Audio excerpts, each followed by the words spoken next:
VC ನಾಲೆ ಹಾಗೆ ಹೇಮಾವತಿ ಅಣೆಕಟ್ಟೆಗೆ ಹೇಮಾವತಿ ಎಡದಂಡಿ ನಾಲೆ.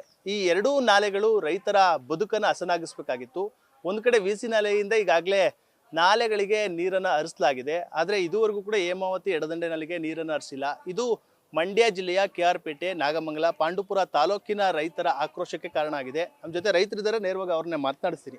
ಸರ್, ಈಗಾಗಲೇ ವಿಸಿ ನಾಲೆಯಿಂದ ನೀರನ್ನು ಹರಿಸಲಾಗ್ತಾ ಇದೆ. ಒಂದು ಕಡೆ ರೈತರು ಖುಷಿಯಾಗಿದ್ದಾರೆ ಆ ಭಾಗದಲ್ಲಿ. ಆದರೆ KR ಪೇಟೆ, ಪಾಂಡುಪುರ, ನಾಗಮಂಗಲ ಈ ಮೂರು ತಾಲೂಕುಗಳಿಗೆ ಹೇಮಾವತಿ ನಾಲೆಯೇ ಆಶ್ರಯ. ಆದರೆ ಇದುವರೆಗೂ ನೀರನ್ನು ಹರಿಸಿಲ್ಲ. ಏನು ಹೇಳ್ತೀರಾ ಸರ್, ಯಾಕೆ ನೀರನ್ನು ಹರಿಸ್ತಾ ಇಲ್ಲ ಅಂತ? ರೈತರ ಪರಿಸ್ಥಿತಿ ಏನು? ಇದೇನಾಗಿದೆ ಅಂದರೆ KR ಪೇಟೆ, ನಾಗಮಂಗಲ, ಪಾಂಡುಪುರ ಮೂರು ತಾಲೂಕಿನ ನಮ್ಮ ಒಂದು ರೀತಿ ಸತ್ಯ ಹೇಳಬೇಕು ಅಂದರೆ ಅಧಿಕಾರಿಗಳು, ಜನಪ್ರತಿನಿಧಿಗಳು ಇಬ್ಬರೂ ಸೇರಿ ಮತದಾರರಿಗೆ ಕಗ್ಗೊಲೆ ಮಾಡ್ದಂಗೆ. ಯಾಕಪ್ಪ ಈ ವಿಚಾರ ಅಂತ ಅಂದರೆ, ನೋಡಿ, ಸರ್ಕಾರ ಪಕ್ಷಗಳು ಅವ್ರ ಕುರ್ಚಿ ಉಳಿಸ್ಕೊಳ್ಳೋಕ್ಕೆ, ಅಧಿಕಾರ ಉಳಿಸ್ಕೊಳ್ಳೋಕ್ಕೆ ಕಾಂಗ್ರೆಸ್ಸು, JDS, BJP ಈ ಥರ ನಾಟಕ ಮಾಡ್ತವೆ. ನಮ್ಮ ರೈತರು ನಮ್ಮ ಬದುಕು ಉಳುಕಬೇಕು ಅಂದರೆ ನಿಜವಾಗ್ಲೂ ಈ ಪರಿಸ್ಥಿತಿಲಿ ಏನು ಮಾಡಬೇಕು ಅಂದರೆ, ಏನು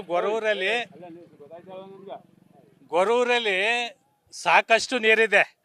ಆ ನೀರನ್ನು ರೈತರಿಗೆ ಬಿಟ್ಟರೆ ಇವತ್ತು ರೈತ ಇಡೀ ದೇಶಕ್ಕೆ ಅನ್ನ ಬೆಳೀತಾನೆ. ಈ ಜ್ಞಾನ ನಮ್ಮ ಅಧಿಕಾರಿಗಳಿಗೂ ಇಲ್ಲ, ಈ ಸರ್ಕಾರಕ್ಕೂ ಇಲ್ಲ. ನೋಡಿ, ಚಂದ್ರಾಯಪಟ್ಟಣನೂ ಸೇರ್ಕೊಂಡಂಗೆ ಚಂದ್ರಾಯಪಟ್ಟಣ, KR ಪೇಟೆ, ನಾಗಮಂಗಲ, ಪಾಂಡುಪುರ 4 ತಾಲೂಕಿಗೆ ಈ ರಾಜಕಾರಣಿಗಳಾಗಲಿ ಈ ಅಧಿಕಾರಿಗಳಿಗೆ ದ್ರೋಹ ಮಾಡ್ತಾ ಇದ್ದಾರೆ. ಇವತ್ತು ಸಾವಿರಾರು ಲಕ್ಷ ಬೋರ್ಗಳಿದ್ದಾವೆ. ಕೆರೆ ಕಟ್ಟೆಗಳಿಗೆ ಒಂದು ಕಿತ್ತ ಅಟ್ಲೀಸ್ಟ್ 1.5-2 TMC ನೀರು ಬಿಟ್ಟರೆ 15ರಿಂದ 20 ದಿವಸ ಆಗುತ್ತೆ. ಆ 20 ದಿವಸ 2 TMC ನೀರನ್ನು 4 ತಾಲೂಕಿಗೆ ಬಿಟ್ರೆ ಕೋಟಿ ದುಡ್ಡು ಸರ್ಕಾರಕ್ಕೆ ಬರುತ್ತೆ. ರೈತರಿಗೆ ಒಬ್ಬರಿಗೆ ಅಲ್ಲ. ರೈತರು ಬೆಳೆದ್ರೆ ಏನು ಮಾಡ್ತಾರೆ, ಸರ್ಕಾರ ಕೊಡ್ತಾನೆ. ಉದಾಹರಣೆಗೆ ಹೇಳಬೇಕು ಅಂದ್ರೆ, ಸರ್ಕಾರಕ್ಕೆ ಯಾಕೆ ಜ್ಞಾನ ಇಲ್ಲ ಅಂದರೆ, ಅಧಿಕಾರಕ್ಕೆ ಬಂದಾಗ ಗ್ಯಾರಂಟಿ ಘೋಷಣೆ ಮಾಡಿದರು. 5 ಗ್ಯಾರಂಟಿಲಿ ಅನ್ನಭಾಗ್ಯ ಕೊಟ್ಟಿದ್ರು.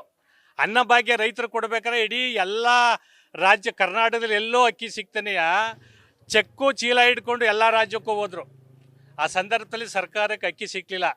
ಆ ಸರ್ಕಾರ ರೈತರ ಗೋಳ ನೋಡಿ, ಪ್ರಕೃತಿ ಕೈ ಕೊಟ್ಟು ಇವತ್ತು 2 ವರ್ಷಕ್ಕಾಗುವಷ್ಟು ಹಾರನ್ನು ರೈತ ಬೆಳೆದವನೆ. ಇವತ್ತು ಆ ರೈತನಿಗೆ ವೈಜ್ಞಾನಿಕ ರೇಟ್ ಕೊಡಲಿಲ್ಲ. ಇದು ಸರ್ಕಾರದ ಅವೈಜ್ಞಾನಿಕ. ಈಗ ನೋಡಿ, ನೀರಿಲ್ಲ ಅಂತಿದ್ರು. ಡ್ಯಾಮಲ್ಲಿ ಸಾಕಷ್ಟು ನೀರಿದೆ. ಇವ್ರ ವೈಫಲ್ಯ, ಈ ರಾಜಕಾರಣಿಗಳು, ಅವಿವೇಕಿ ರಾಜಕಾರಣಿಗಳು ವೈಫಲ್ಯ, ಈ ಅಧಿಕಾರಿಗಳು ವೈಫಲ್ಯ. ಇವರಿಬ್ಬರಿಂದ ನಮ್ಮನ್ನು ಬಲಿತಾವತ್ತವ್ರೆ. ಸಾಕಷ್ಟು ನೀರಿದೆ. ಆ ನೀರನ್ನು ತ್ವರಿತವಾಗಿ ಒಂದು ಮೀಟಿಂಗ್ ಕರೆದು 4 ತಾಲೂಕಿಗೆ ಇಮಿಡಿಯೇಟಾಗಿ ನೀರು ಬಿಡಪ್ಪ ಅಂತ ಕೆರೆ ಕಟ್ಟೆಗಳು ತುಂಬಿಸಿದ್ರೆ ಇವತ್ತು ನಮ್ಮ ಬದುಕು ಶುದ್ಧಿ ಆಗುತ್ತೆ. ಇಲ್ಲ ಅಂದರೆ ನಮ್ಮ ಬದುಕು ಇವತ್ತು ಏನಾಗುತ್ತೆ ಅಂದರೆ, ನಾವು ಲಕ್ಷಾಂತರ ರೂಪಾಯಿ ಇನ್ವೆಸ್ಟ್ ಮಾಡಿದ್ದೀವಿ.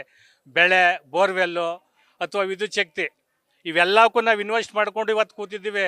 ಇವ್ರು ಹೆಂಗೆ ಈ ರಾಜಕಾರಣದಲ್ಲಿ ಅಧಿಕಾರ ಉಳಿಸ್ಕೊಳಕ್ಕೆ ಮಾಡ್ತಾರೆ, ಹಂಗೆ ನಾವು ಮಾಡ್ತಾ ಇದ್ದೀವಿ.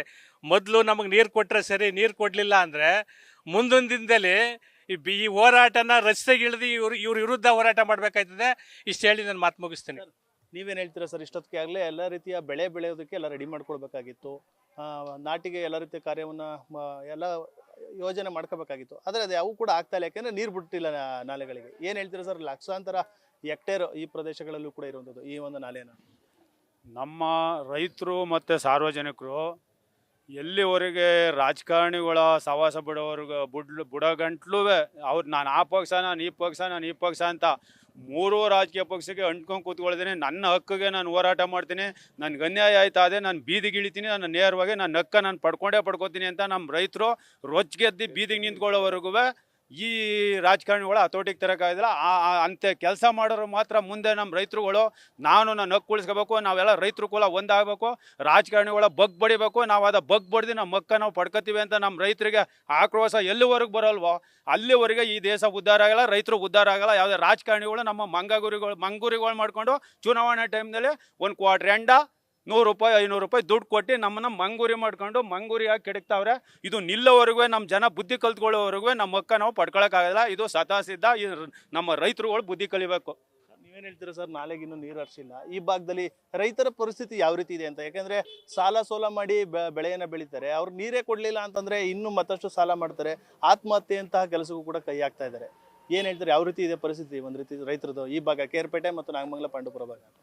ಸರ್ ಇಷ್ಟೊತ್ತು ಕಾಲ ಅವರು ನೀರು ಕೊಟ್ಟು ಅಲ್ಲೇ 20 ದಿವಸದ ಮ್ಯಾಲೆ ಆಗಬೇಕಾಯ್ತು. ಹಾಗೆ ಒಟ್ಲೆಲ್ಲ ಬಂದು ನಾಟಿ ನಡಿಬೇಕಾಯ್ತು ಈ ಟೈಮ್ನಲ್ಲಿ. ಈಗ ನೀರು ಯಾಕೆ ಬಿಟ್ಟಿಲ್ಲ ಅಂತ ಹೇಳಿದ್ರೆ ಅವರು ತಾರತಮ್ಯ. ಸರ್ಕಾರ ಅಂತಿಲ್ಲ, ಕಾಂಟ್ರಾಕ್ಟ್ ಇದು. ಯಾವ್ರಲ್ಲಿ BJP ಒಂದು ಕಾಂಟ್ರಾಕ್ಟು, ಒಂದು ಅವರೊಂದು ಕಾಂಟ್ರಾಕ್ಟ್ ಸಂಘಟನೆ, ಇದು JDS ಒಂದು ಕಾಂಟ್ರಾಕ್ಟ್ ಸಂಘಟನೆ ಮತ್ತು ಕಾಂಗ್ರೆಸ್ ಒಂದು ಕಾಂಟ್ರಾಕ್ಟ್ ಸಂಘಟನೆ ಆಗೋಗಿದೆ. ನಾವು ಅಪಪುರಿ ಆಯ್ತಾ ಇದ್ದೀವಿ ಇಲ್ಲಿ.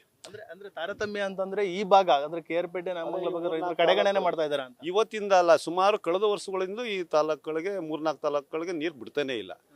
ಇಲ್ಲಿ ಪ್ರತಿನಿಧಿಗಳುವೆ ಅವ್ರಿಗೇನು ಗೊತ್ತಿಲ್ಲೋ ಗೊತ್ತಿಲ್ಲ, ಅವ್ರು ಇವತ್ತವರೆಗೂ ಪ್ರಶ್ನೆನೂ ಮಾಡಿಲ್ಲ. ಅಮಾಯಕರು ಬಲಿ ಆಯ್ತಾ ಇದೀವಿ ಇಲ್ಲಿ.